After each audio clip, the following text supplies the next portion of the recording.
धनोरा में आयोजित संगीत में श्री राम कथा के छठे दिवस आप सबका स्वागत है, अभिनंदन है। भगवान की जब बहुत कृपा होती है तब जाकर के इस तरह के अवसर हमारे जीवन में आते हैं।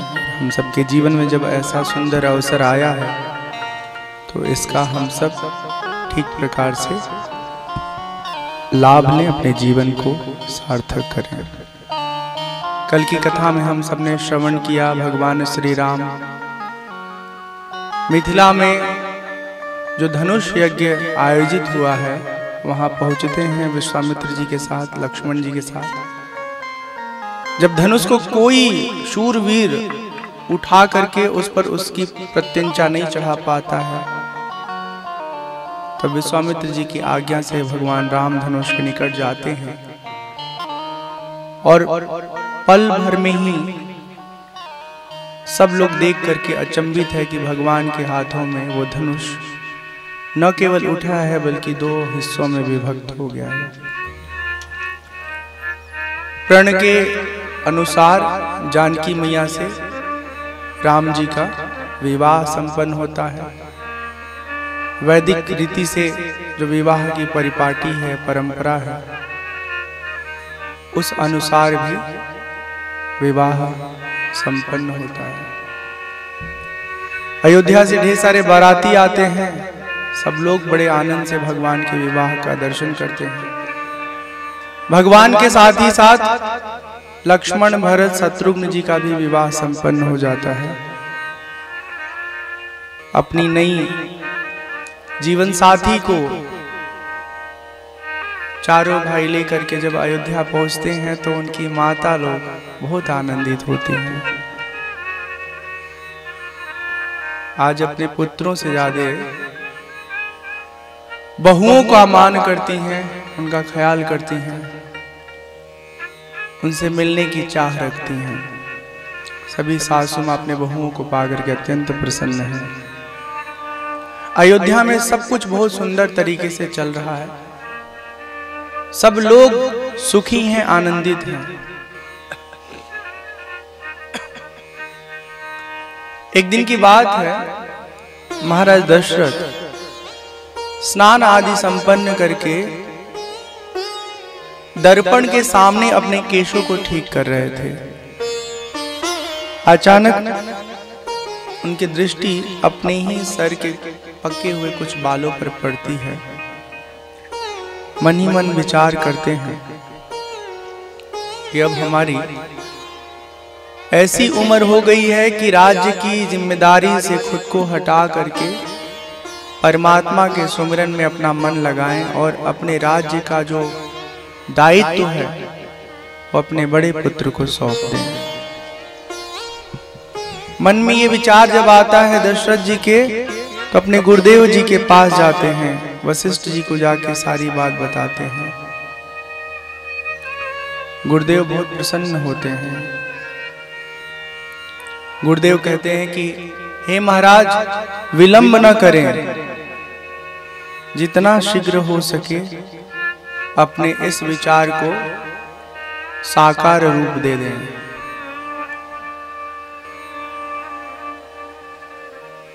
बेगी विलंब न करिय नृप,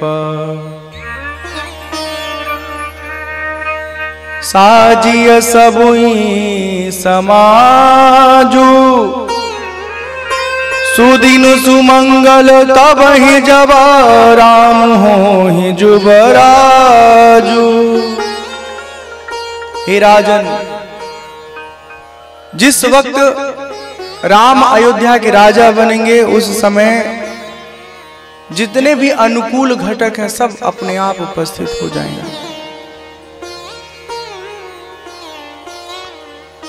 जब गुरुदेव से सहमति मिल जाती है तब एक सभा में सबको आमंत्रित करके महाराज दशरथ अपने राज्य के जितने बड़े बड़े अधिकारी हैं सबको सूचित करते हैं। सब लोग बड़े आनंदित होते हैं। पूरे अयोध्या में कुछ ही समय में सबको समाचार मिल जाता है कि कल हमारे राज्य के नए राजा होंगे, भगवान श्री राम। सब लोग बहुत आनंदित हैं, बहुत खुश हैं, बहुत प्रसन्न हैं। राम जी की जो सखा है वो मन में विचार करें कि देखो कितना हमारा सौभाग्य कि हमारा दोस्त राजा बनेगा।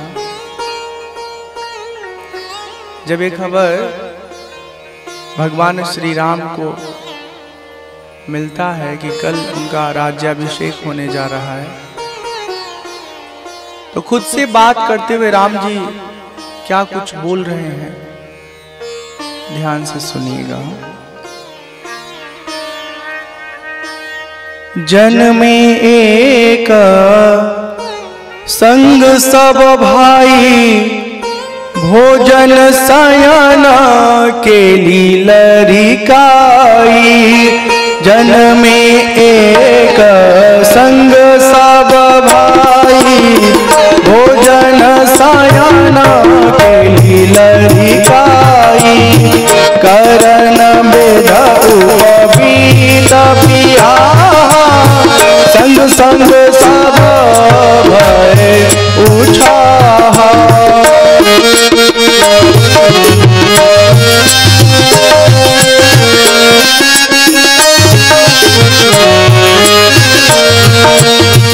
करन बेद उपवीत बिहार, संग संग सब भय उछाहा।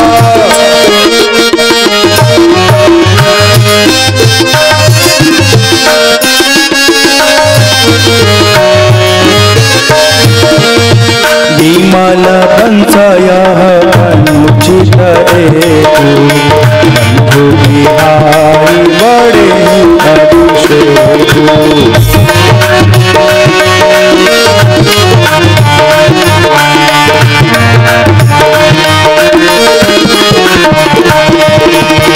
प्रभु सप्रेम पछितानि सुहाई, हरो भगत मन के टुटिलाई।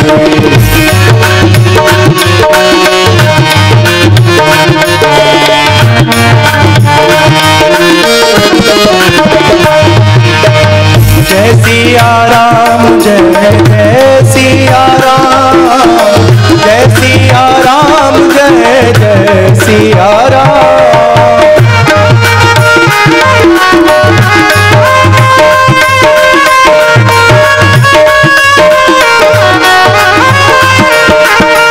जय सिया राम, जय जय सिया राम, जय सिया राम, जय जय सिया राम।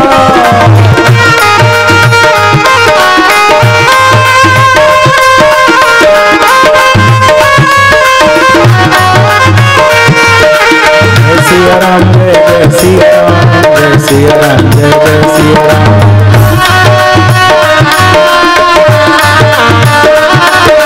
जय सिया राम, जय जय सिया राम, जय सिया राम, जय जय सिया राम।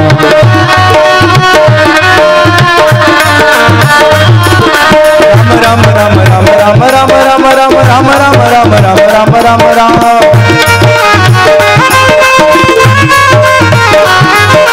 राम राम राम राम राम राम राम राम राम राम राम राम राम राम राम।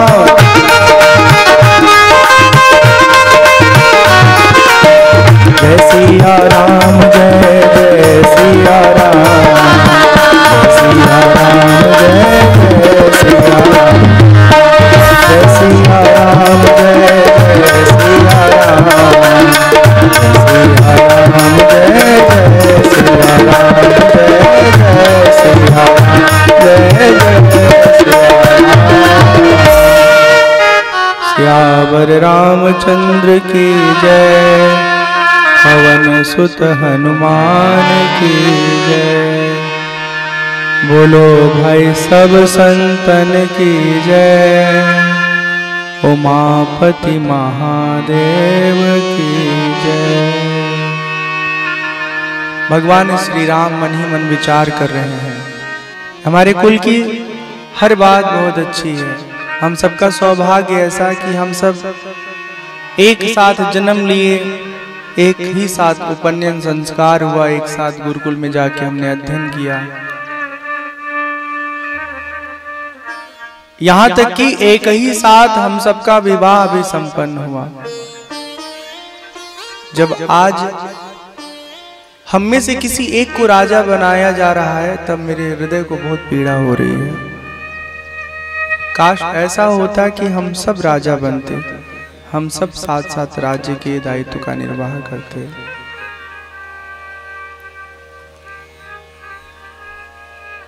पर ऐसा परंपरा में है नहीं। नियम ये है कि राज परिवार का जो बड़ा राजकुमार होगा, यदि वो सचमुच योग्य है तो वही राजा बनेगा। जब राम जी के राजा बनने की खबर देवताओं को मिली है तो इंद्र बहुत परेशान हुए हैं।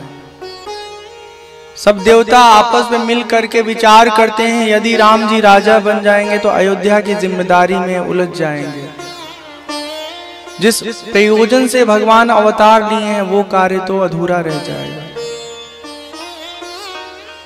सब लोग मिल करके सरस्वती मैया के पास जाते हैं और कहते हैं, मैया आप ही में ऐसा सामर्थ्य है कि जब चाहें आप किसी की मति बुद्धि बदल सकती हैं। कुछ ऐसी लीला करिए, कुछ ऐसा प्रभाव दिखाइए जिससे राम जी राजा न बन पाए। जब सरस्वती मैया सारी बात सुनती हैं तो कहती हैं, देवता लोग आप बड़े नीच किस्म के हैं, आपकी जो सोच है बहुत निकृष्ट है। राम जी का उम्र, उनका जीवन देखिए, अभी कुछ ही समय पूर्व वो गृहस्थ जीवन में प्रवेश किए हैं, अपने जीवन संगिनी के साथ सुखपूर्वक अयोध्या में जीवन जी रहे हैं, और आप लोग चाहते हैं कि हम उनको वनवास दिला दें। हमसे नहीं होगा ये कठिन कार्य, कठोर कार्य हम नहीं करेंगे ऐसा। देवता लोग समझाते हैं सरस्वती मैया को कि जब भगवान वन जाएंगे तो ढेर सारे संत महात्माओं को दर्शन देंगे, दुष्टों का संहार करेंगे। सोचिए कितना अच्छा होगा। पृथ्वी पर जो लोग अत्याचार फैला रहे हैं उससे पृथ्वी मुक्त हो जाएगी। अच्छे कार्य के लिए कभी कभी कठोर कार्य करना पड़े तो करना चाहिए, संकोच नहीं करना चाहिए। जब इस तरह से सरस्वती जी को लोग समझाते हैं देवता जन, तो सरस्वती मैया विचार करती हैं कि बात तो ठीक है, और फिर विचार करके वो अयोध्या में आ जाती हैं। अयोध्या में आकर के एक एक नागरिक को वो देखती हैं, जानना चाहती हैं।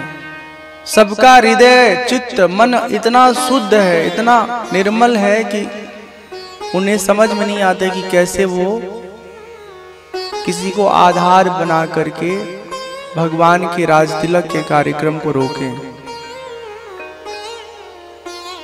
अंत में उनकी दृष्टि जब मंथरा पर जाती है तब उन्हें लगता है कि हाँ अब ठीक है।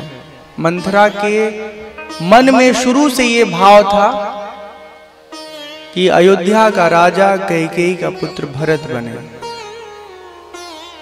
और इस विचार को वो अपने मन में हमेशा पाले रखी थी। सरस्वती जी मंथरा के बुद्धि का आश्रय लेती हैं, उनके बुद्धि में प्रवेश हो जाती हैं, और फिर मंथरा अपनी जो सोच है, जो उसकी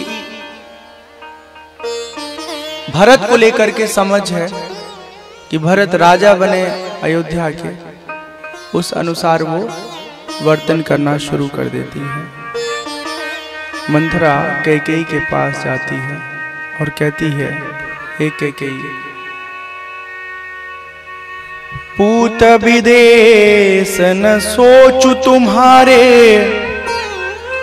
जानती हूँ बसु ना हूँ हमारे।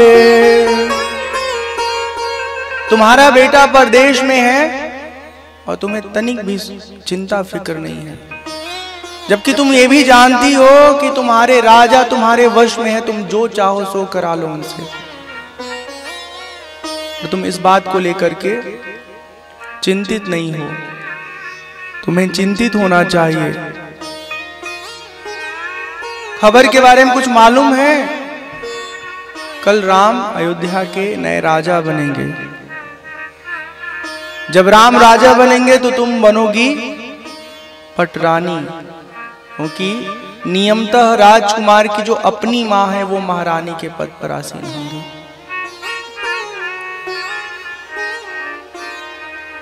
मंथरा कहती है कि हे कैकेयी, हमने आज तक तुम्हारा बुरा नहीं चाहा है। हम ये चाहते हैं कि तुम महाराज दशरथ से संवाद करो, बात करो और अपने पुत्र को राजा बनाओ। कैकेयी बड़े विनम्रता से कहती है, हे मंथरा, तुम्हारी बुद्धि को हो क्या गया है?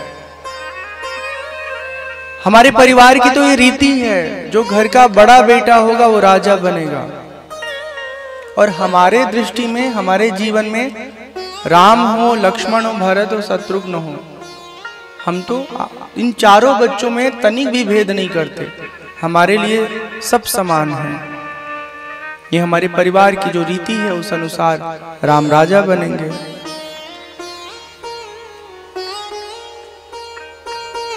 मंथरा अनेक प्रकार से कैकेयी को समझाती है। कहती है, अपने चलत न आजु लगी, अनभल काहुक कीन्ह, केहि अगए कहीं बार मोही, दया दुसह दुख दीन्ह। वो कहती है कि हमने आज तक कभी किसी का बुरा नहीं किया। हे कैकेयी, अभी समय है, खुद को समझा लो, अवसर का लाभ उठा लो। अनेक प्रकार से मंथरा कैकेयी को समझाती है, लाभ हानि का बोध कराती है और धीरे धीरे मंथरा की बातों में आकर के कैकेयी की मति जो है, बुद्धि जो है, बदल जाती है। यहाँ बड़ा सुंदर एक विषय आया है। गोस्वामी तुलसीदास जी महाराज लिखते हैं, कौन कुसंगति आई न साई, रहई न नीच मते चतुराई। कुसंग का ऐसा प्रभाव पड़ता है जीवन पर कि कोई कितना भी बचना चाहे, वो कहीं न कहीं उसके असर में लिपट ही जाता है। इसलिए जो लोग समझदार हैं वो हर समय इस बात का ख्याल रखते हैं कि आसपास अगर कोई दुष्ट व्यक्ति है, बुरा व्यक्ति है, तो या तो स्वयं दूर हो जाएंगे या उसको दूर कर देंगे।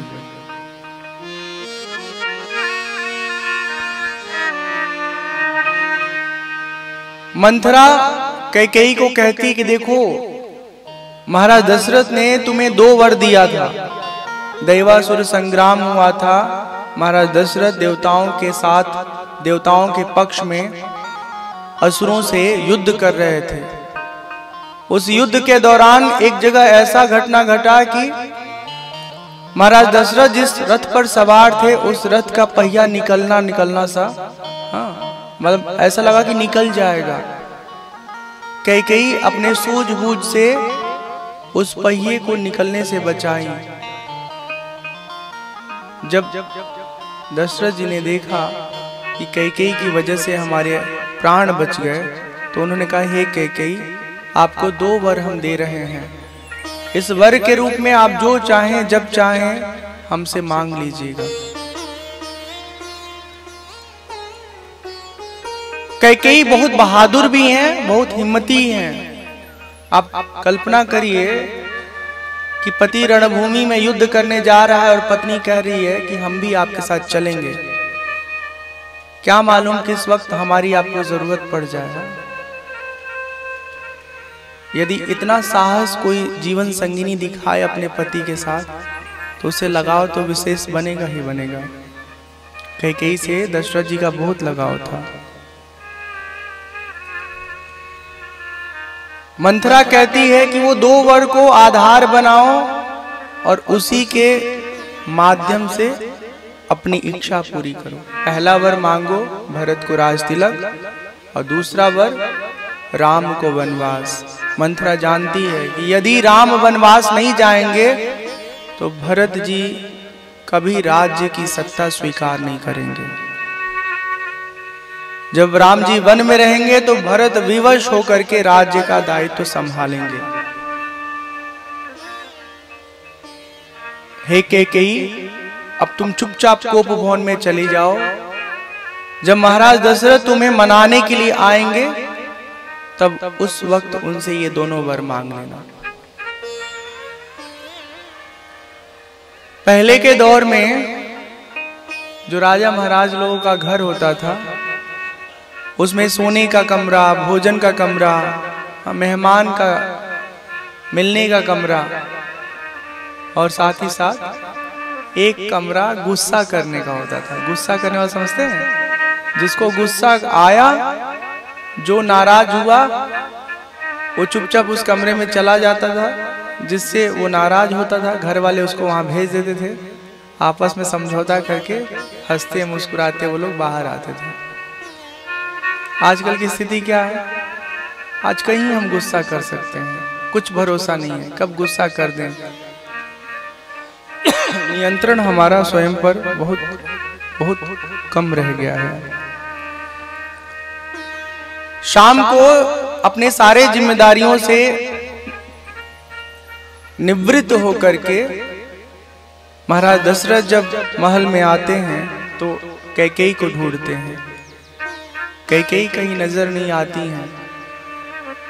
पूछते हैं लोगों से। जब उन्हें मालूम चलता है कि कैकेयी कोपभवन में है तो महाराज दशरथ अविलंब कोपभवन में जाके कैकेयी से मिलते हैं। कैकेयी को देख करके महाराज दशरथ कहते हैं, हे कैकेयी, आज हम बहुत प्रसन्न हैं, बहुत खुश हैं। आज हम तुम्हें ना एक बहुत सुखद समाचार देना चाहते हैं, पर हमको ऐसा लग रहा है कि तुम खुश नहीं हो, तुम दुखी हो, तुम्हें कष्ट है। सबसे पहले तुम्हारे कष्टों को दूर करेंगे, उसके बाद हम जो तुम्हें सुनाना बताना चाहते हैं वो खबर देंगे।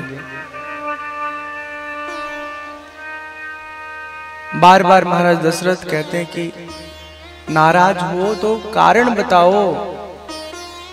तुम्हारी नाराजगी जिस प्रकार से दूर होगी उस तरह से हम दूर करेंगे, लेकिन ऐसे नाराज मत रहो।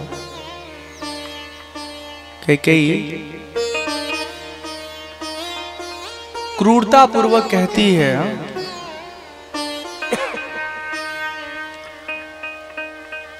आपने 2 वर देने के लिए कहा था, आप बताइए क्या आज तक आपने दिया? महाराज दशरथ कहते हैं, देखो तुमने कभी मांगा ही नहीं तो हम कैसे दें? हमने तो तुम्हारी मर्जी पे छोड़ दिया था। तुम मांगी होती तो तुमको देते, तुमने मांगा नहीं तो हमारे मन में कभी ख्याल ही नहीं आया कि क्या चाहिए उसके बदले में तुमको।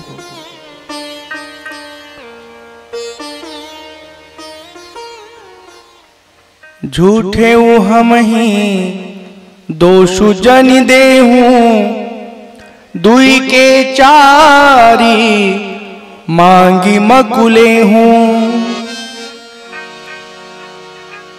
रघुकुल रीति सदा चली आई, प्राण जाहूं बरु बचनु न जाए। प्राण जाहूं बरु बचनु न जाए।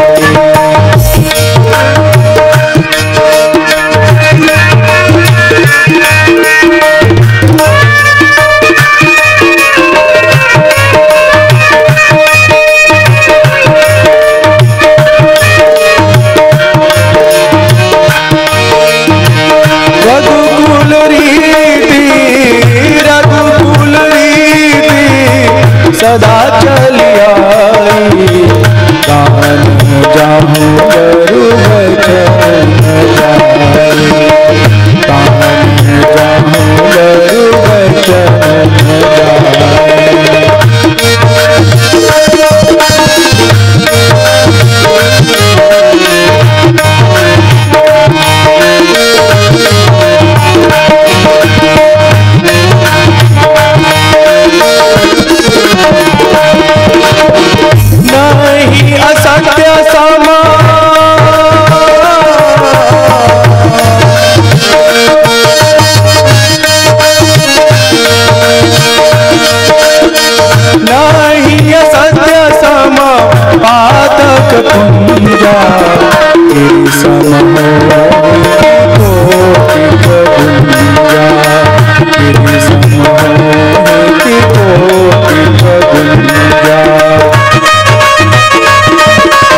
सुकृत सुहाए, सत्य मूल सब सुकृत सुहाए, पुराण विदित मन गाए, पुराण मुदित मन गाए, पुराण विदित मन गाए।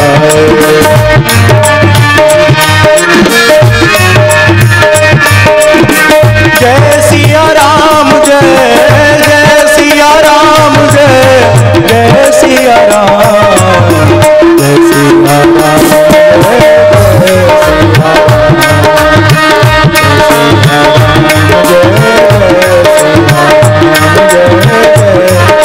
राम, जय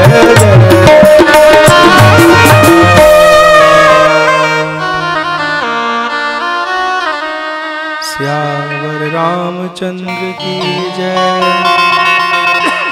पवन सुत हनुमान की जय, बोलो भाई सब संतन की जय, उमापति महादेव की जय।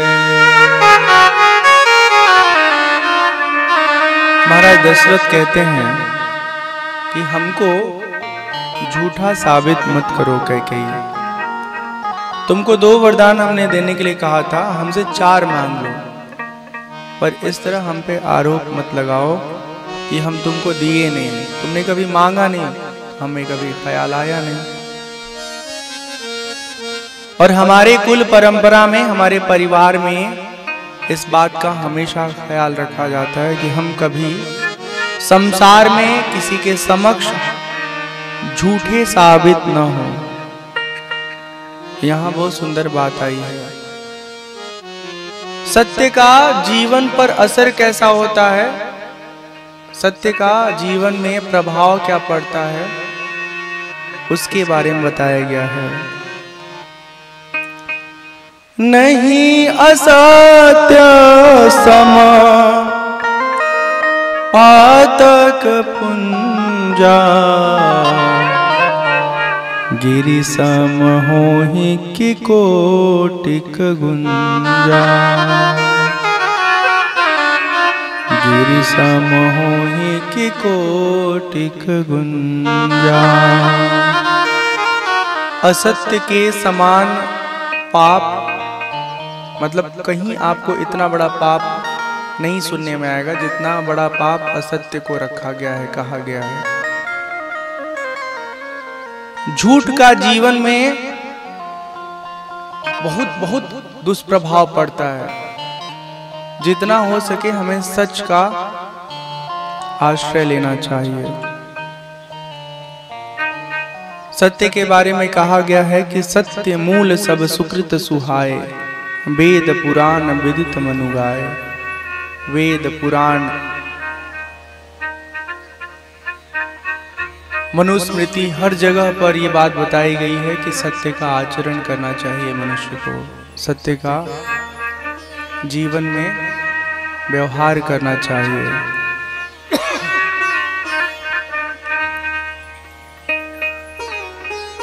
जब कैकेयी समझ लेती है कि महाराज दशरथ पूरी तरह से तैयार हैं, अब अपने बात से पीछे नहीं होंगे, तब वो अवसर का उपयोग करती है और हाथ जोड़ करके अपने मन के इच्छाओं को दशरथ जी के सामने प्रकट करती है। ध्यान से सुनिए आप सब। सुनहु प्राण प्रिय भावत जी का, देहु एक बर भरतहि टीका। सुनहु प्राण प्रिय भावत जी का, देहु एक बर भरतहि टीका। हे प्राण प्रिय, आपसे निवेदन है, प्रार्थना है कि जो एक वर हम मांग रहे हैं ना, उसमें ये हमारी इच्छा है कि भरत को अयोध्या की राजगद्दी मिले। कैकेयी को मालूम है कि ये कठिन तो है पर असंभव नहीं है, ये वर बड़ी आसानी से पूरी हो जाएगी। लेकिन जब दूसरा वर मांगती है तब देखिए किस प्रकार से वो अपनी बात कहती है। मांगो दूसर वर कर जोरी, पूर्वहु नाथ मनोरथ मोरी।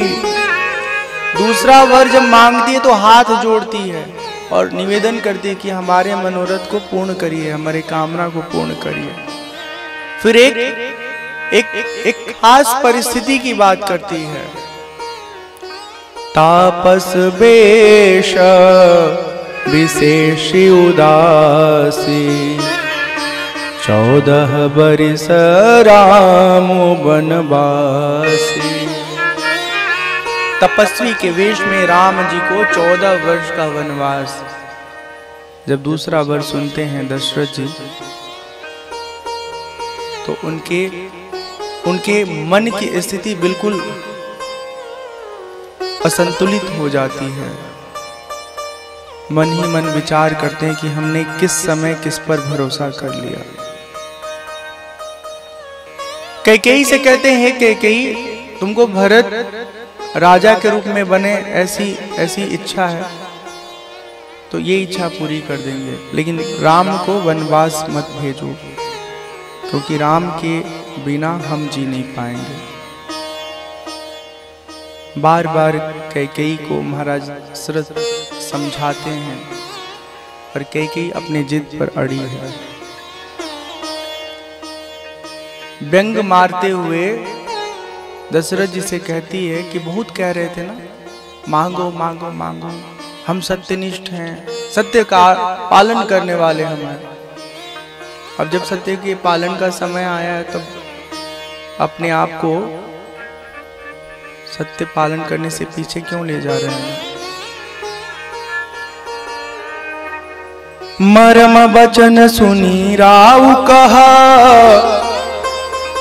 कहु कछु दोषु न तोर। लागे तो ही पिशाच जिमी, कालु कहावत मोर। दशरथ जी कहते हैं ये हमारा ही काल है जो तुम्हारे जरिए आज प्रकट हो रहा है। बहुत प्रकार से समझाते हैं, विनती करते हैं, लेकिन कैकेयी अपने जिद पर अड़ी हुई है। देखिए यहाँ एक बात समझ लीजिए कि जो जीव का कर्म फल होता है ना, उससे कभी जीव बच नहीं पाता है। आपने कथा सुना होगा, कहानी पढ़ा होगा, जब श्रवण कुमार अपने माता पिता को भ्रमण करा रहे थे, तीर्थ यात्रा करा रहे थे और उनको माता पिता को प्यास लग गई थी। वो जल लेने सरोवर के निकट पहुंचे और दशरथ जी उस समय शिकार करने जंगल में गए थे। शब्द भेदी बाण चला करके उन्होंने मारा। शब्द भेदी बाण उसे कहते हैं कि जहां से ध्वनि आ रही है वो खुद अपने जगह को चुन लेगा बाण और लक्ष्य तक जाके पहुंच करके उसको घायल कर देगा। तो शब्द भेदी बाण जो है, शब्द भेदी बाण जब चलाते हैं दशरथ जी तो श्रवण कुमार जी को लग जाता है। और फिर वो कहते हैं, जब दशरथ जी उनके पास जाते हैं, श्रवण कुमार जी सारी बात बताते हैं, अपने माता पिता के बारे में उनको बताते हैं कि उनके लिए जल लेने हम इधर आए थे। दशरथ जी उनके माता पिता के पास जाते हैं, उनको जल प्रदान करते हैं। और जब उनके माता पिता को मालूम चलता है कि हमारे पुत्र की हत्या महाराज दशरथ ने की है, उन्होंने श्राप दिया था। जिस तरह से हम अपने पुत्र के वियोग में तड़प करके मर रहे हैं, उसी तरह से आप भी तड़पोगे। तो जो परब्रह्म के पिता महाराज दशरथ भी अपने कर्म फलों से बच नहीं पाए। बच पाए? नहीं बच पाए। फिर इस गलतफहमी में हम क्यों रहते हैं कि किसी के पास चले जाएंगे, कोई मंत्र मार देगा, कोई जंतर पहना देगा तो हमारा कर्म फल जो है खत्म हो जाएगा, नहीं खत्म होगा। बड़े बड़े तपस्वी लोग भयानक भयंकर रोगों से जूझ करके, लड़ करके, पीड़ा सह सह करके अपने शरीर की यात्रा पूरी की है। तो कर्म फल से किसी भी तरह से कोई भी नहीं बच सकता।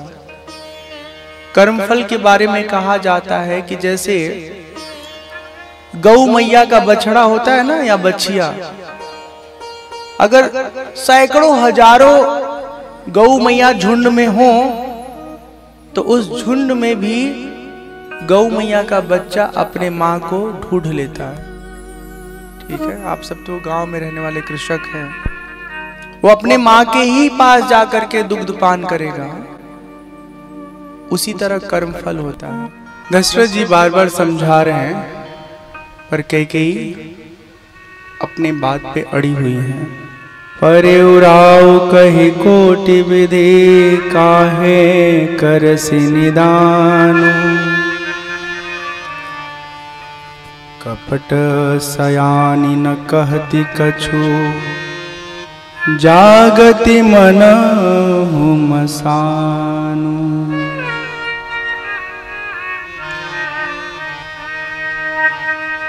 मतलब कितना भी निवेदन करते हैं दशरथ जी महाराज, कैकेयी सब अनसुना कर देती है। राम राम रट विकल भुआलू, जनु बिनु पंख विहंग बेहालू।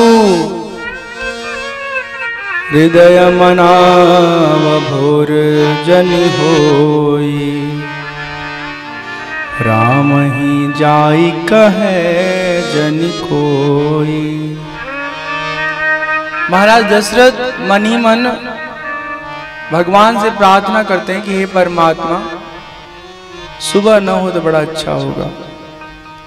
यदि कोई जाकर के राम को बता देगा तो हम राम को खो देंगे, राम हमसे दूर चले जाएंगे, उनको मालूम न चले।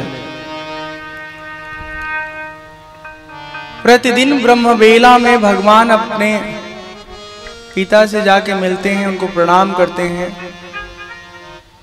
और महाराज दशरथ अपने नगर के लोगों को दर्शन देते हैं। राजा भगवान के समान होते हैं। तो महाराज दशरथ सबको दर्शन देने उपस्थित होते हैं, पर आज की सुबह जो है दशरथ जी किसी को दिखाई नहीं देते हैं। सब लोग बहुत परेशान होते हैं, सबको बड़ा अचरज होता है।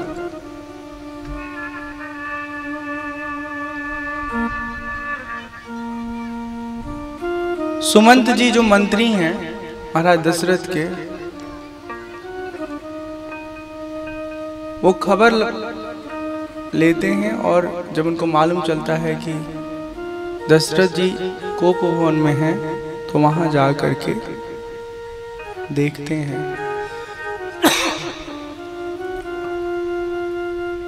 दशरथ जी की स्थिति देख करके सुमंत जी बहुत विह्वल होते हैं, बहुत परेशान होते हैं। हरीन राजहि नींद निसी हेतु जान जगदीशु, राम राम रटि भोरु किए, कहीं न मरमु महीसु। कैकेयी जी से पूछते हैं सुमंत जी कि क्या कठिनाई है, कौन सी तकलीफ है महाराज दशरथ को, आप कृपा करके बताइए। कैकेयी कहती हैं कि इनकी कठिनाई का एक ही समाधान हमको समझ में आ रहा है, वो है राम। रात भर राम का नाम लिए हैं, हमें लग रहा है राम यदि यहाँ आ जाएं तो महाराज के तकलीफ दूर हो जाए। सुमंत्र जी तुरंत राम जी के पास जाते, उनको संदेश देते हैं, और अविलंब जैसे ही राम जी को समाचार मिलता है, राम जी बिना देर किए कोप भवन में पहुंच जाते हैं। अपने पिताश्री के हाल को देख करके राम जी बहुत विह्वल होते हैं। कभी उन्होंने किसी को दुखी नहीं देखा। अयोध्या की इतनी अच्छी स्थिति है कि वहाँ किसी को किसी प्रकार का भी कष्ट नहीं है, सब लोग सुखी जीवन जी रहे हैं। यहाँ निरूपण आता है, वर्णन आता है। करुणा मैं मृदु राम सुभाऊ, प्रथम दीख दुख सुना न काऊ। तदपि धीर धरी समौ विचारी, पूछी मधुर बचन महतारी। राम जी ने अपने जीवन में किसी को दुखी नहीं देखा था। दुखी देखे तो कैसे, कोई दुखी है ही नहीं अयोध्या में। आज पहली बार दुख और दुखी दोनों को देखें राम जी। उनका हृदय कचोट गया है, बहुत बहुत पीड़ित हुए हैं। माँ से कहते हैं मधुर भाषा में, मीठी बोली में कि हे माँ, मोहि कहूत मातु तात दुख कारण, करिय जतन जहीं होई निवारण। हे माँ, हमारे पिताश्री के दुख का कारण हमें बताइए, हम वही करेंगे जिससे हमारे पिताजी के दुख दूर हो। सारी बात कैकेयी निष्ठुरता पूर्वक बता देती है कि हमने 2 वर मांगा है, एक वर में आपको वनवास और एक वर में भरत को राजगद्दी।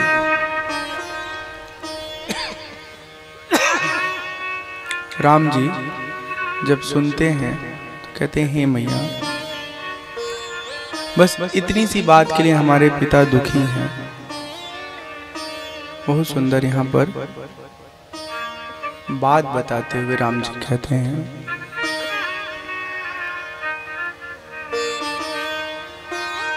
सुनु जननी सोई सुत बड़ भागी, जो पितु मातु बचन अनुरागी।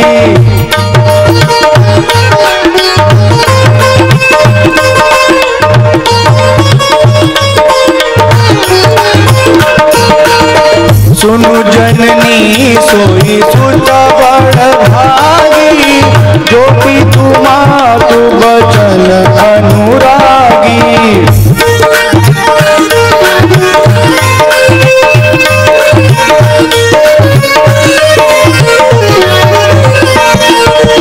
अनय मातु पितु दोष निहारा, दुर्लभ जननी सकल संसारा।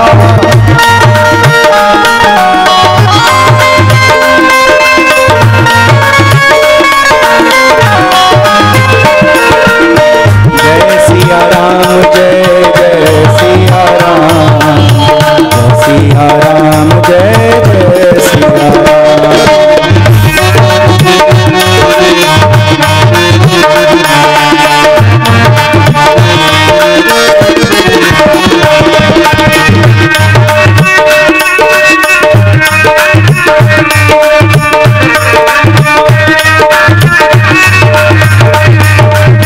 जय सिया राम, जय जय सिया राम, जय सिया राम, जय जय सिया राम।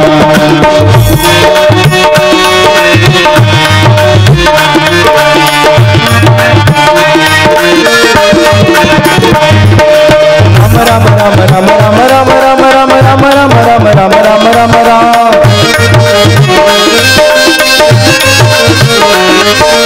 राम राम राम राम राम राम राम राम राम राम राम राम राम राम राम।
बोलो राम राम राम, बोलो राम राम राम, बोलो राम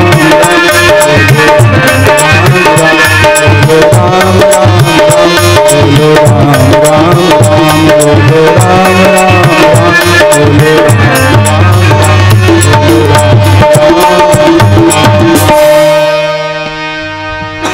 श्यावर रामचंद्र की जय, पवन सुत हनुमान की जय, बोलो भाई सब संतन की जय, उमापति महादेव की जय। जय जय सीताराम, जय जय राधे श्याम। राम जी कहते हैं कि हे माँ, सुनु जननी सोई सुत बड़ भागी, जो पितु मातु बचन अनुरागी। वो पुत्र बहुत भाग्यशाली है जो अपने माता पिता के वचनों में अपना जीवन जीता है, उन वचनों को अपने जीवन में उतारता है, उन वचनों का पालन करता है। तनय मातु पितु तोषणी हारा, दुर्लभ जननी सकल संसारा। जो पुत्र अपने माता पिता के संतोष का हेतु बनता है ना, संतोष का वजह बनता है, सुख का कारण बनता है, उसको संसार में कुछ भी दुर्लभ नहीं रहता, सब हासिल हो जाता है। और हमारे लिए तो ये बहुत बड़े सौभाग्य की बात है। वन जाएंगे, मुनिगण से, संत जन से, महात्मा जन से हमारा मिलना होगा, संसार के प्रपंच से हम दूर रहेंगे।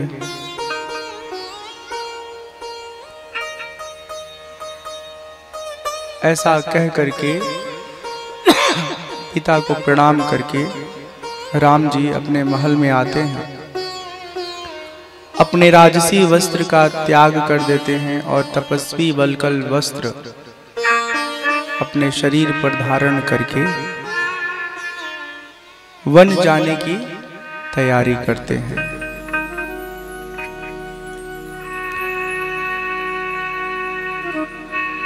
धन्य जनमो जगति तलतासु, पितहि प्रमोदुच्चरित सुनि जासु।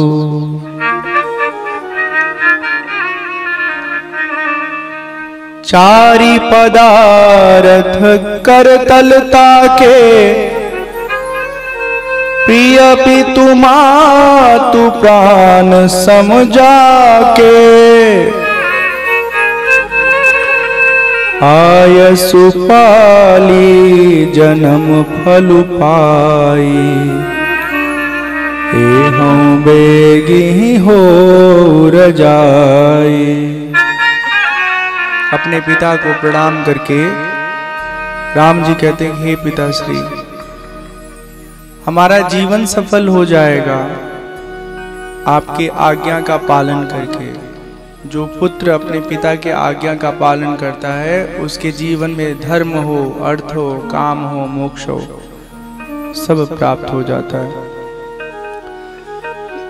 जब कौशल्या जी को मालूम चलता है कि राम बन जा रहे हैं, कौशल्या जी माँ है ना, वो पूछती हैं कि किसकी आज्ञा से वन जा रहे हो पुत्र? राम जी कहते हैं कि कैकेयी माँ की इच्छा है कि हम वन जाएं। कौशल्या जी कहती हैं, यदि तुम्हारे पिताश्री ने तुमको वन जाने की आज्ञा दिया होता तो हम तुम्हें रोक लेते, लेकिन जब माँ ने स्वयं तुम्हें वन गमन की आज्ञा दी है तो वन ही जाओ पुत्र। और जहां तुम रहोगे वहीं अयोध्या बन जाएगा। अतः अपने पिता के खुशी के लिए, माता की इच्छा को पूर्ण करने के लिए अवश्य बन जाओ। जानकी मैया को मालूम चलता है तो वो भी भगवान से प्रार्थना करती है कि हे नाथ, हम भी चलेंगे आपके साथ वन में। भगवान कहते हैं कि वन बहुत कठिनाइयों से भरा हुआ होता है, वहाँ जीवन जीना बहुत बहुत बड़ी चुनौती है। आप हमारे साथ वहाँ नहीं रह पाएंगे। जानकी मैया कहती हैं कि अच्छा आपने कहा, मैं सुकुमारी नाथ बन जोगो, तुम ही उचित तप मो कहु भोगो। ये सही है, आप वन में जाके तपस्या करें और हम आपके इस राज्य में भोग करें, ये तो सर्वथा अनुचित है। जीवन साथी को चाहिए कि जिस हाल में उसका साथी हो उस हाल में साथ उसका बनाए रखे, उसके साथ खड़ा रहे।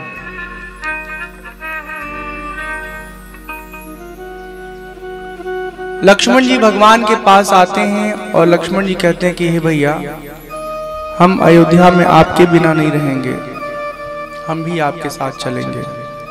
भगवान कहते हैं देखो पिताश्री का हाल ठीक नहीं है, हमारे जो दोनों भाई हैं भरत शत्रुघ्न वो इस समय अयोध्या में नहीं है। ऐसे में अगर हम सब लोग अयोध्या से दूर हो जाएंगे तो अयोध्या का ख्याल कौन रखेगा।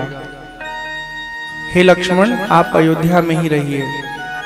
लक्ष्मण जी जो बात बोले हैं राम जी से, एक भक्त के हृदय की बहुत सुंदर स्थिति बयां होती है।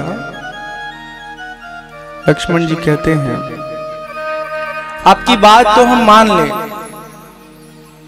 लेकिन न मानने का भी एक वजह है। संसार में जितने रिश्ते नाते हैं ना, वो केवल और केवल आपके साथ हमारे हैं, और ऐसे में आपको छोड़ करके हम इधर उधर कैसे रहेंगे। गुरु पितु मातु न जानऊ काहूं, कहूँ सुभाऊ नाथ पतिया हूँ। जहाँ लगी जगत स्नेह सगाई, प्रीति प्रतीति निगम निजुगाई।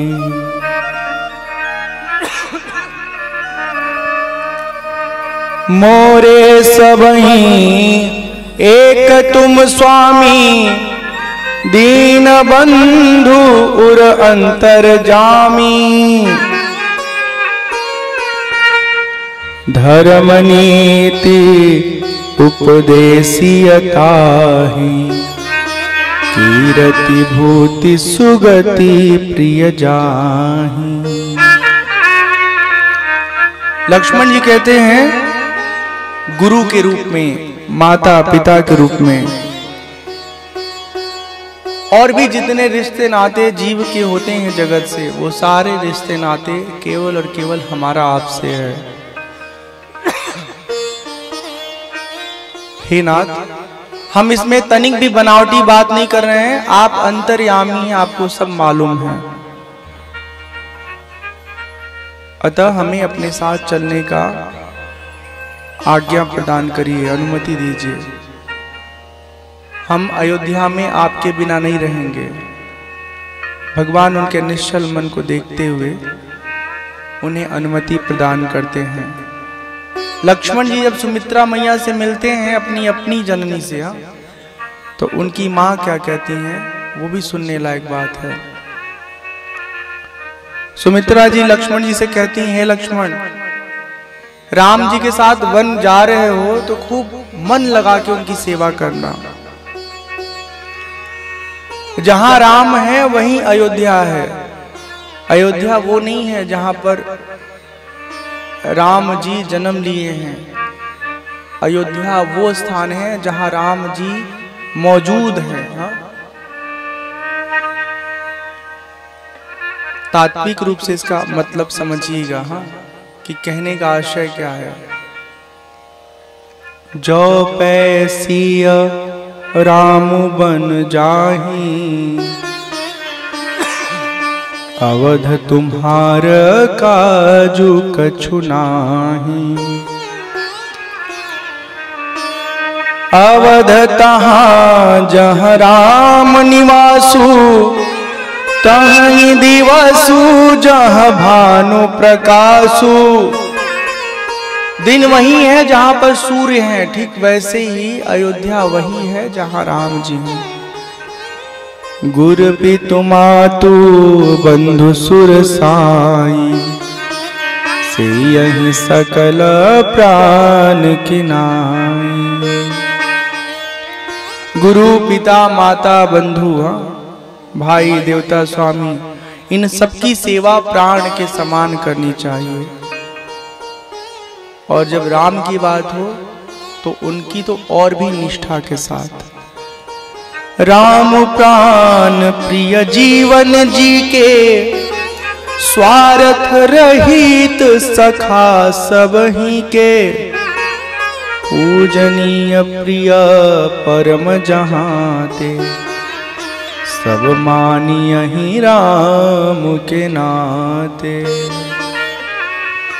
राम प्राण प्रिय जीवन जी के, स्वार्थ रहित सखा सबही के। भगवान राम का स्वरूप स्वभाव ऐसा है कि स्वार्थ रहित वो हम सबके मित्र हैं, सखा हैं।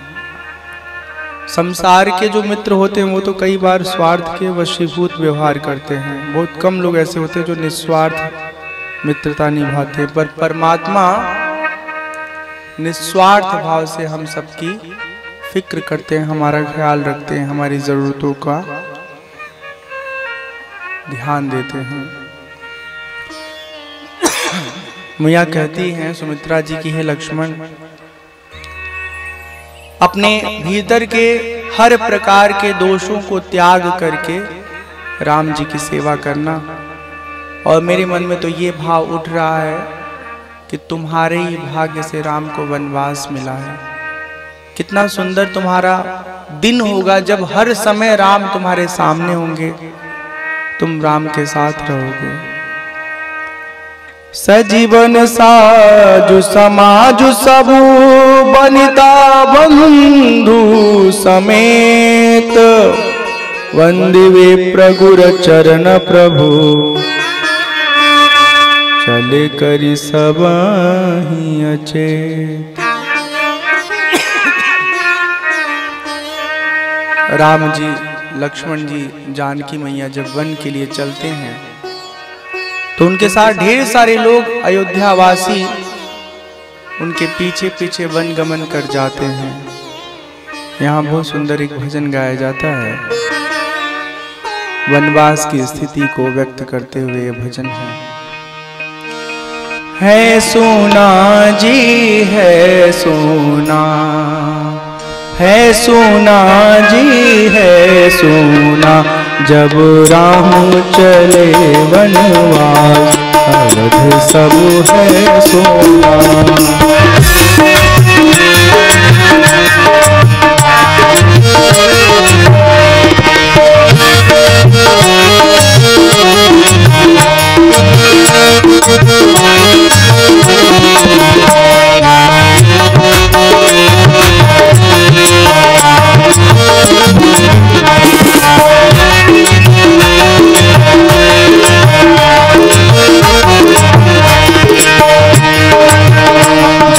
राम चले वनवास, अवध सब है सोना।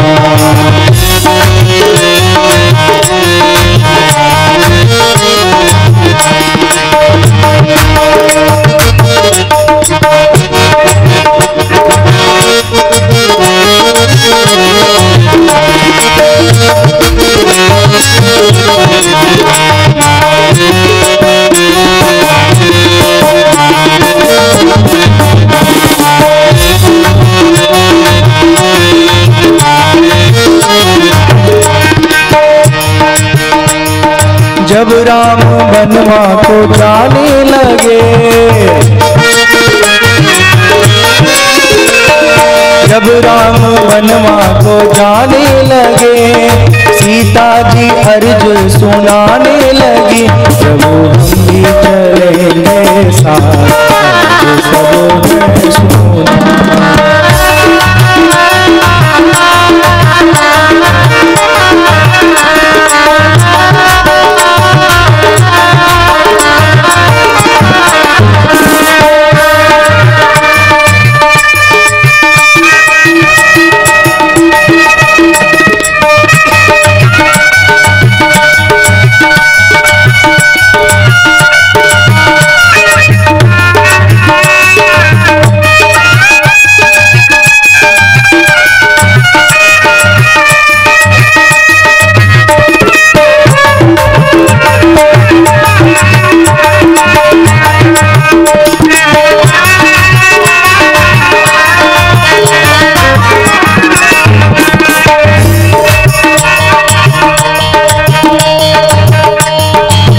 जब राम बनवा को जाने लगे, लक्ष्मण जी अर्ज सुनाने लगे।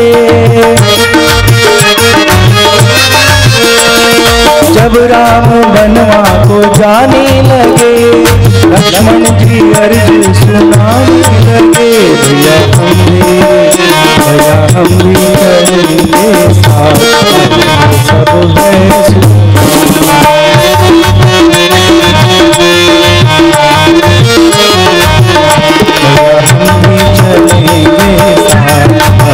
सब है सोना।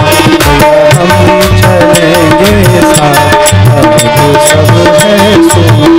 जब राम चले वनवास, सब है सोना, सब है सोना, सब है सोना।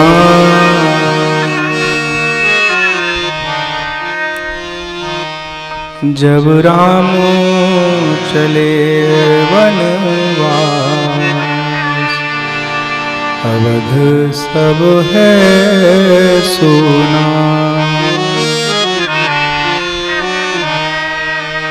बालक वृद्ध बिहाई गृह, लगे लोग सब साथ। तमसा तीर निवास किया, प्रथम दिवस रघुनाथ। भगवान चलते चलते पहले दिन संध्या काल में तमसा नामक एक नदी है, उसके किनारे विश्राम करते हैं। उनके साथ अयोध्या के बहुत सारे लोग वनगमन कर रहे हैं। भगवान सुमंत जी से कहते हैं, जो अयोध्या के महाराज दशरथ के मंत्री हैं।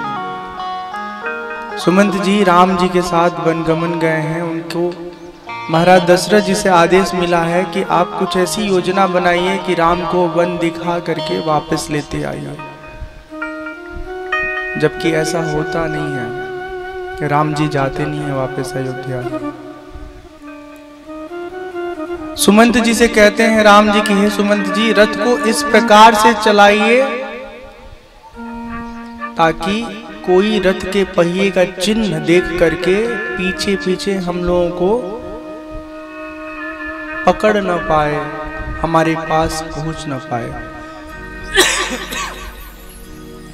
जब सब लोग सो जाते हैं तब धीरे से रथ पर सवार होकर के राम जी, लक्ष्मण जी, जानकी मैया रथ पर बैठ करके, और जहां पर सब लोग हैं इस समय जहां पर सब लोग हैं तमसा के तट पर, वहां से बहुत दूर चले जाते हैं। सीता सचिव सहित दो भाई, श्रृंगबेरपुर पहुँचे जाई। उतरे राम देव सरि देखी, कीन्ह दंडवत हर शुभ सेखी। श्रृंगबेरपुर भगवान राम लक्ष्मण जानकी मैया पहुंचते हैं। गंगा का किनारा है, माँ गंगा को प्रणाम करते हैं, गंगा जी में स्नान करते हैं। भगवान के श्रृंगबेरपुर आने की खबर वहां के रहने वाले निषाद राज को जब मिलती है तो निषाद राज अविलंब भगवान के पास पहुंचते हैं, ढेर सारा कंदमूल फल लेकर के। राम जी की स्थिति देखकर निषाद को बहुत दुख होता है।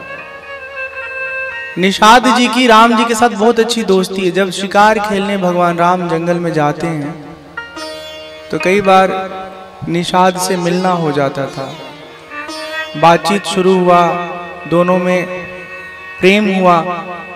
कभी राम जी निषाद को अपने राज्य लेके आते हैं, कभी उनके घर जाके बैठ के भोजन पाते हैं।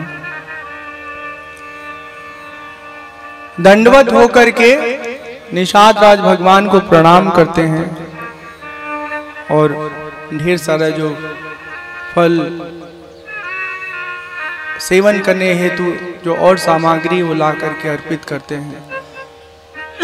सारा समाचार जानने के बाद निषाद कहते हैं, हे भगवान आप हमारे घर चल के रहिए। भगवान कहते हैं कि हम वनवासी हैं तो हम वन में ही रहेंगे, घर में नहीं रहेंगे। अपने हाथों से निषाद घास की एक चटाई बनाते हैं और भगवान उस पर विराजमान होते हैं। संध्या काल में कुछ देर बातचीत होती है, फिर भगवान की सेवा सब लोग करते हैं, भगवान सो जाते हैं। लक्ष्मण जी भगवान की रक्षा में तैनात हैं। निषाद थोड़ी दूरी पर बैठ करके टकटकी लगा के राम जी को निहारते हैं, देखते हैं। सोवत प्रभु ही निहारी निषादु, भयउ प्रेम बस हृदय विषादु। तन पुलकित जलु लोचन बहाई, बचन सप्रेम लगन सन कहाई।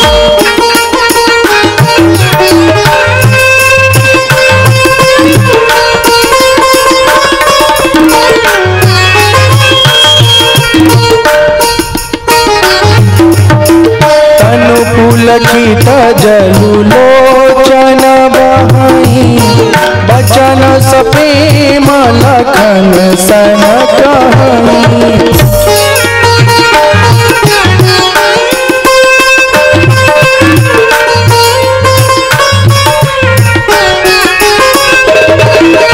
भूपति भवन सुभाय सुहावा, सुरपति सदन तपट कर पावा।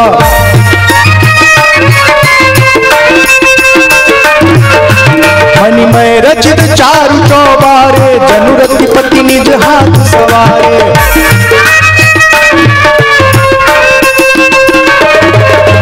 विविध वसन उपधान दुराई, क्षीर फेन मृदु सब सुहाई।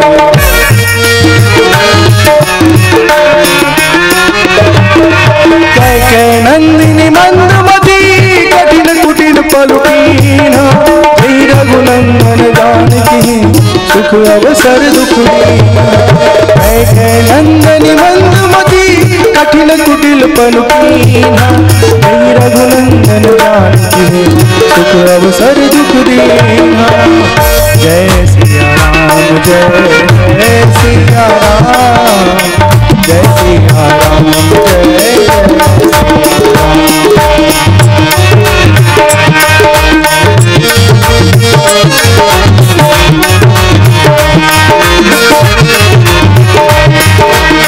जय सिया राम जय जय सिया राम, जय सिया राम जय जय सिया राम।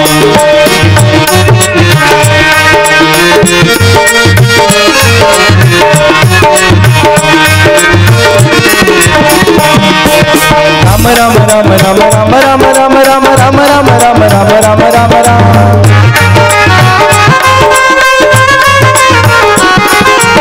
राम राम राम राम राम राम राम राम राम राम राम राम राम।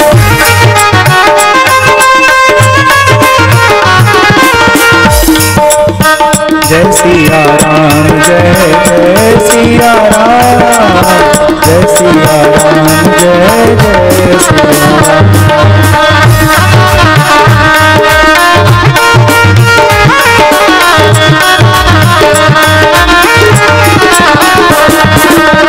जय सिया राम जय जय सिया राम।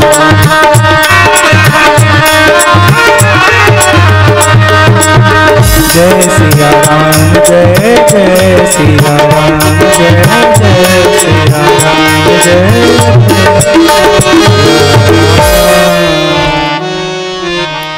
सियावर रामचंद्र की जय, पवन सुत हनुमान की जय। बोलो भाई सब संतन की जय, उमापति महादेव निषाद राजगुह्य जो हैं भगवान की स्थिति को देख करके उनके अयोध्या की स्थिति याद करते हैं। जहां भगवान सोते हैं ना, शयन करते हैं, उनके शयन करने का जो आसन है, जिसको हम लोग बिस्तर कहते हैं, वो इतना नरम है जैसे दूध का फेन। इतने नरम स्थान में शयन करने वाले परमात्मा आज घास की कठोर चटाई पे सोए हैं। और दृश्य देख करके निषाद को बहुत दुख हुआ है। निषाद मन ही मन कहते हैं, हे कैकेयी, आपने क्या किया है? सही में आप मंदमती हैं, बड़ी कुटिल हैं आप। भगवान के जीवन के सबसे सुंदर दिनों को जो राजमहल में बीतना चाहिए, उसमें उन्हें वनवासी बना दिया।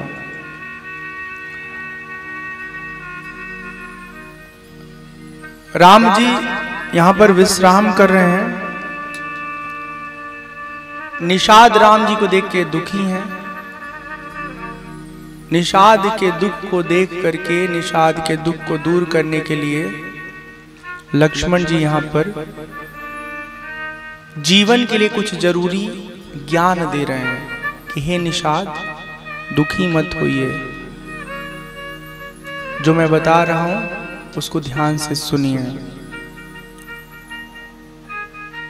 बोले लखन मधुर मृदु बानी, ज्ञान विराग भगति रस सानी। बोले लखन मधुर मृदु बानी, ज्ञान विराग भगति रस सानी।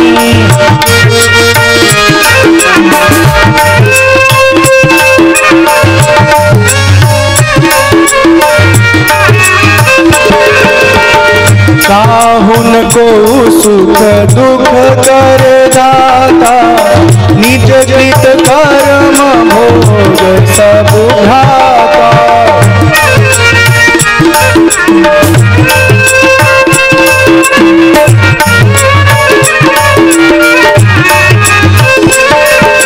योग वियोग भोग भल मंदा, हित अनहित माध्यम भ्रम धंधा।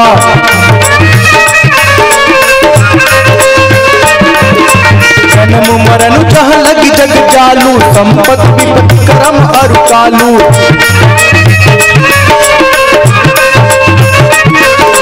धरनी धाम धनपुर परिवारू, सरगु नरक चह लगी व्यवहारू।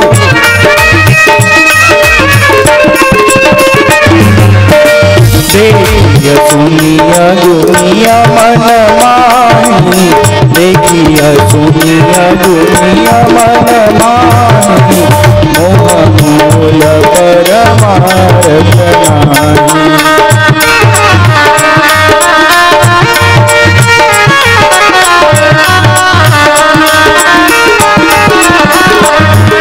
सपने होई भिखारी नृपा, रंग नागपति होई।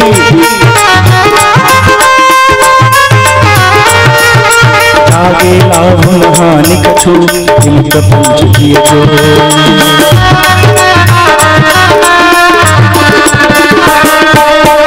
जय सिया राम, जय जय सिया राम, जय सिया राम, जय जय सिया राम।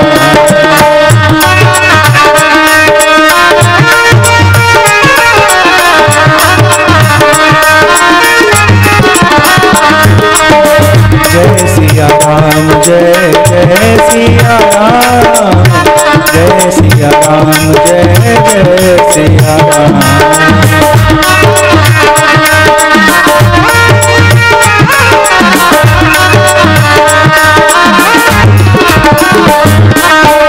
जय सिया राम, जय जय सिया राम, जय जय सिया राम, जय जय।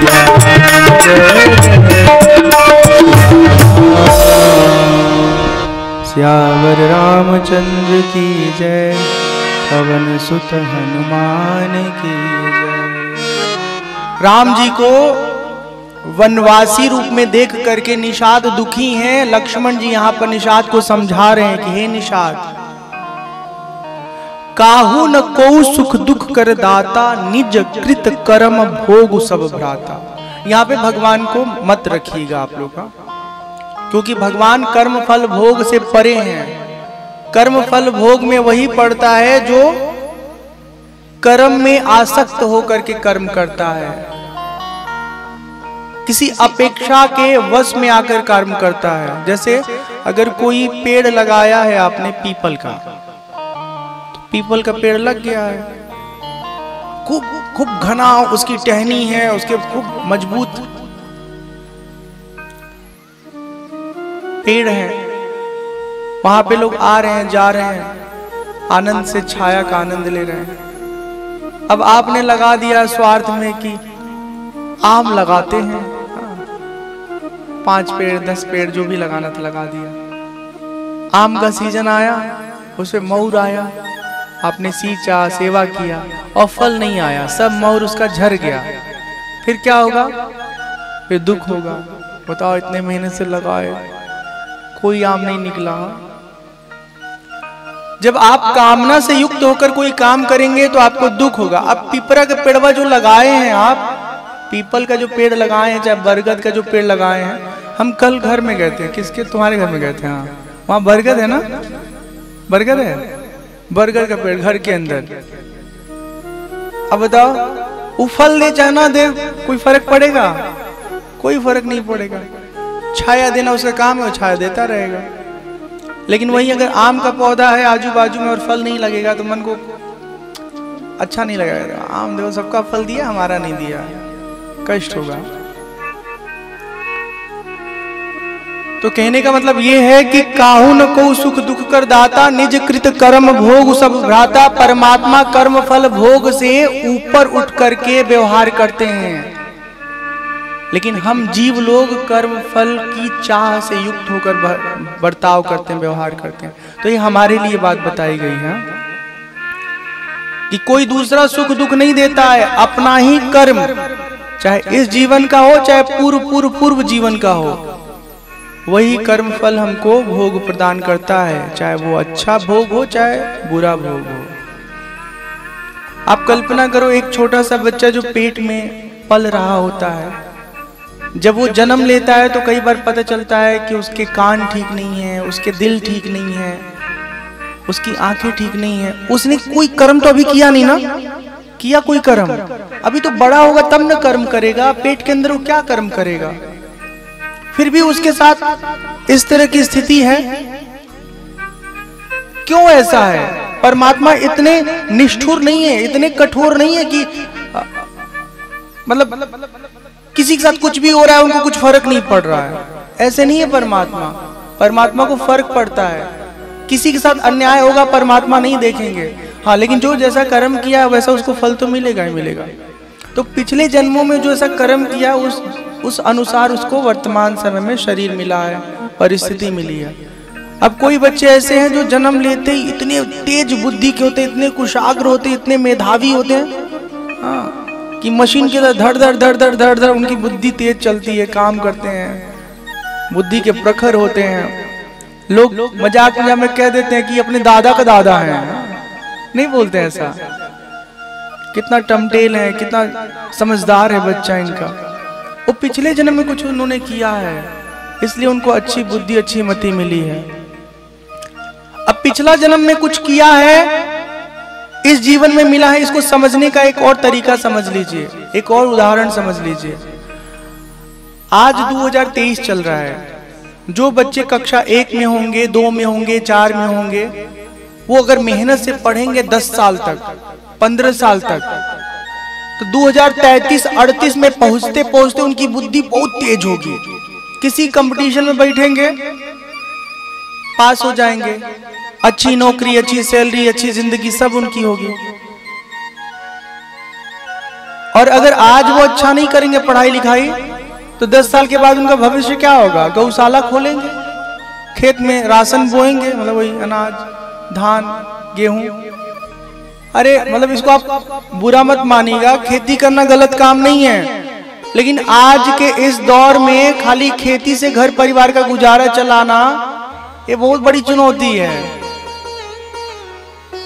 तो खेती भी करिए और अपने आप को इतना बुद्धिमान बना के रखिए कि और भी तरीके जो हैं, सही रास्ते जो हैं, उसके आधार से, उसके जरिए अपनी आवश्यकता को पूर्ण कर लीजिए। ठीक है। तो काहुन को सुख दुख कर दाता, जो कुछ हमारे साथ हो रहा है ना, वो हमारे अपने कर्म फल हैं। हम कहते हैं पड़ोसी हमारा खराब है, बताओ रोज हमारे सामने कचरा फेंक देता है। कभी कभी अपना ही बच्चा जिसको आपने जन्म दिया है वही इतना दुष्ट निकल जाता है कि सर पे बैठ के तबला बजाता है। अब क्या करोगे? पड़ोसी को तो आप छोड़ दोगे, उसको भगा दोगे, लड़ाई कर दोगे। अपने लड़का के लिए क्या करोगे? उसको काट के फेंक दोगे? नहीं ना। जितना झेल पाओगे झेलोगे, बाद में भगवान से प्रार्थना करोगे, भगवान अपने पास ही ये बच्चा को बुला लीजिए, हम नहीं झेल पाएंगे, हम नहीं सह पाएंगे। हमको लगता है इतना हिम्मत शायद कोई माता पिता कर पाए।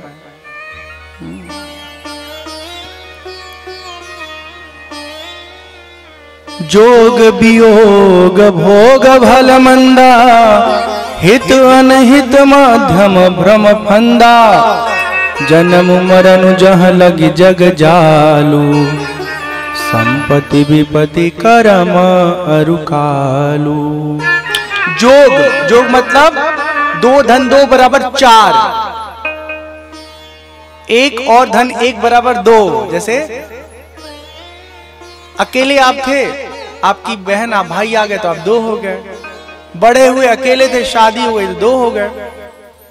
मतलब किसी से मिलना या आपकी कमाई में ढेर सारा उसमें लाभ जुड़ते जाना।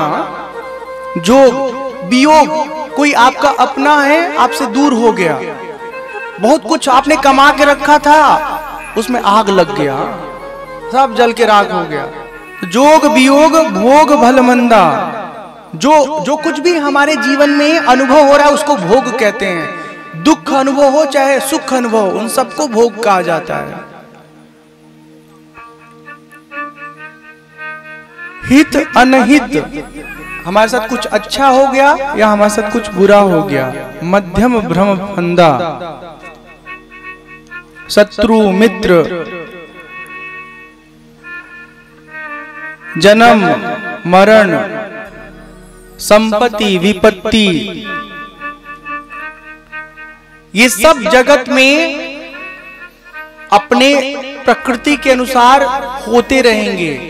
मतलब किसी से मिलना होगा, किसी से बिछड़ना होगा, कुछ कमाई हो जाएगी, कुछ नुकसान हो जाएगा। इस पर हमारा नियंत्रण नहीं है। धरनी धाम धनुपुर परिवारू, सरगु नरकु जहलग व्यवहारू, देखिए सुनिए गुनिय मन माही, मोह मूल परमार्थ नाही। संसार का जो व्यवहार है ना, धरती घर धन नगर परिवार स्वर्ग नरक सुख दुख, ये सब देखने में तो ठीक ठीक लगते हैं, सच्चे सच्चे लगते हैं, लेकिन खाली लगते हैं, सच्चे हैं नहीं। ये सब हमारे मन का भ्रम है। हाँ, ये बात जब हम बोल रहे हैं तो हंसी आ रही है, लेकिन सच्चाई यही है। अभी हम बताएंगे कैसे ये सच है। सपने ही होई भिखारी नृप, रंकुनाक पति होई, जागे लाभ न हानि कछु, तिमि प्रपंच जिय जोई। आपने भोजन करके, अच्छे से भोजन करके अपने आसन पर ले जाके खुद को रख दिया, थोड़ी देर बाद नींद लग गई, लेकिन गहरी नींद में पहुंचने से पहले आपने एक स्वप्न देखा। स्वप्न क्या देखा? बहुत जोर की भूख लगी है, बहुत जोर की भूख लगी है। हाँ, और उसी स्वप्न में देख रहे हैं लाइट गायब, अब माचिस ढूंढ रहे हैं। अब खोजने के चक्कर में टेबल से लड़ गए और गिर गए, और नींद खुल गई। फिर क्या होगा? अरे सपना था, अभी तो खा के रात को 9 बजे ही सोए थे हम। क्या क्या होता रहता है। अब सोते समय जो आपने देखा, स्वप्न काल में तो सच्चा अनुभव हो रहा था, जब जगे तो लगा कि अरे ये तो झूठा है। हाँ? उसी तरह हम सब जो अभी जीवन जी रहे हैं ना, लगता है सच्चा सच्चा, लेकिन सच्चा है नहीं। अब कहेंगे आप कैसे सच्चा नहीं है? हम हर दिन इतने धीरे धीरे बदल रहे हैं कि बदलते हुए खुद को पकड़ ही नहीं पाते। पकड़ पाते हैं? अच्छा, बदल नहीं रहे हैं। आज से 20 साल पहले अपने आप को देखिए, आपकी स्थिति क्या थी। कोई इतना बड़ा होगा, कोई इतना बड़ा होगा, कोई इतना बड़ा होगा, ऐसे रहा होगा ना आदमी। एक एक दिन एक एक साल करके ऐसे निकल गया जीवन का। कोई बच्चा से जवान हो गया, कोई जवान से बूढ़ा हो गया, और फिर एक समय ऐसा आएगा कि इस दुनिया में जिस घर में वो 50 साल 60 साल रहे हैं, उस घर से न जाने कहाँ गायब हो जाएंगे। धीरे धीरे सब लोग उनको भूल जाएंगे। फिर बहुत प्रेम अगर करेंगे तो फोटो बनाएंगे, उस पर माला चढ़ा देंगे। कोई बाहर का आदमी का, हमारे दादाजी, हमारे दादी जी, हमारे भैया भाभी, ये होगा और कुछ नहीं होगा। सत्य वस्तु की पहचान ये है कि जो कभी न बदले, हमेशा रहे, उसको सत्य कहते हैं। जो हर दिन बदल रहा है उसको सत्य थोड़े न कहते हैं। कहेंगे सत्य? कल हम मिले आपसे, हमने कहा हम गोरखपुर रहते हैं। परसों मिले, हमने कहा हम दिल्ली रहते हैं। अगले दिन मिले, हम कहा हिमाचल रहते हैं। आप क्या कहोगे? ये कहाँ रहते, कुछ समझ में नहीं आता है। लेकिन आपसे कोई पूछेगा आप कहाँ रहते हो, आप कहोगे हम धनोरा में रहते हैं। आज पूछे, कल पूछे, परसों पूछे, 10 साल बाद पूछे, आप यही बताओगे। जिसका उत्तर हमेशा एक रहता है वो सत्य कहलाता है, और जो बदल रहा है वो सत्य नहीं होता है। हम सबका शरीर देखिए कितना बदल गया। बदल नहीं गया? आज जो है कल नहीं रहेगा, कल जो था वो आज नहीं है। हाँ, एक चीज नहीं बदला है, पता है क्या नहीं बदला है? इस शरीर के अंदर रहने वाला जो स्वरूप है ना, आत्मा का जो हम हैं, वो नहीं बदला है। बचपन से लेके आज तक जब आप आईने के सामने खड़े होते हैं नहा धो के, कभी ऐसा नहीं लगता हम पुराने हो गए। हाँ, गर्मी बहुत है, पूरा बदन पसीना पसीना हो गया है, महक आ रही है, चलो नहा लेते हैं अच्छे से। शरीर खराब लगता है, शरीर में दोष आता है, हमारे अंदर दोष नहीं आता, क्योंकि आत्मा नित्य नवीन है, अजन्मा है, अविनाशी है, सच्चिदानंद स्वरूप है आत्मा।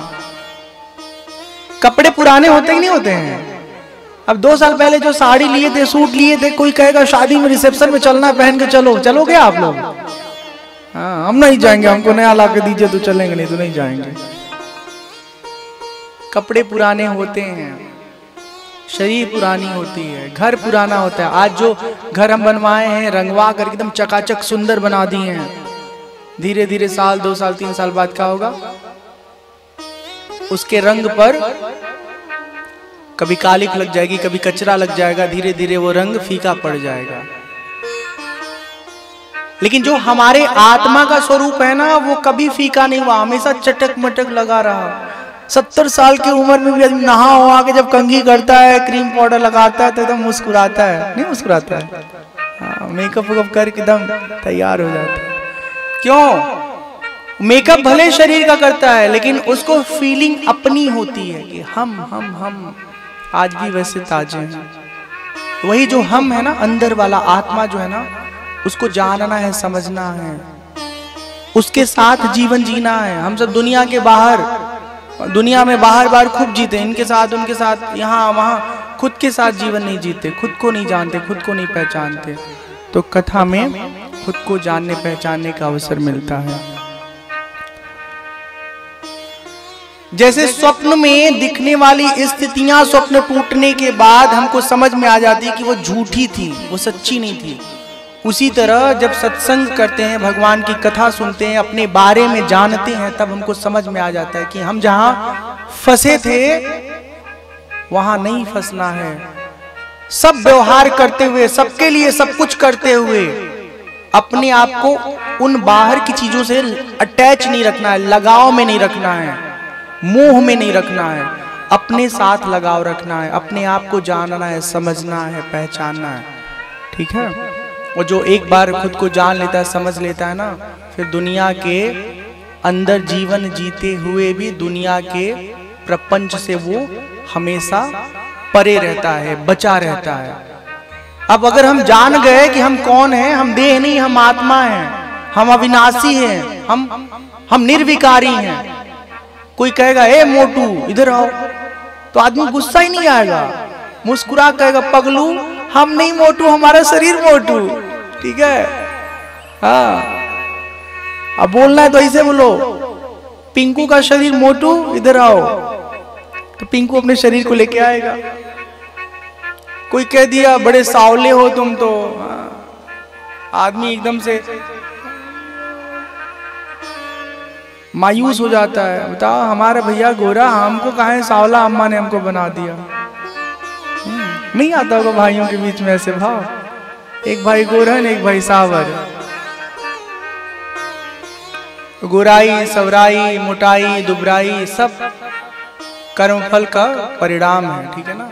आज कोई सुंदर है तो उसके पीछे उसके अच्छे कर्म हैं, और अच्छे कर्म जिसके रहेंगे वो अगला जन्म अगर होगा तो उसमें भी सुंदर होगा, और अगर खराब कर्म करेंगे फिर खराब हो जाएंगे। अगर थोड़ा बहुत गड़बड़ी हो गई है पैकिंग में तो भगवान के सामने खूब प्रार्थना करिए, अच्छे अच्छे कर्म करिए, आगे सब अच्छा हो जाएगा। तो आज की कथा को हम लोग यहीं पे विराम देते हैं। 5:34 हो गया है, ठीक है। आगे की कथा कल हम लोग सुनेंगे। अब आरती करते हैं, फिर भजन करेंगे।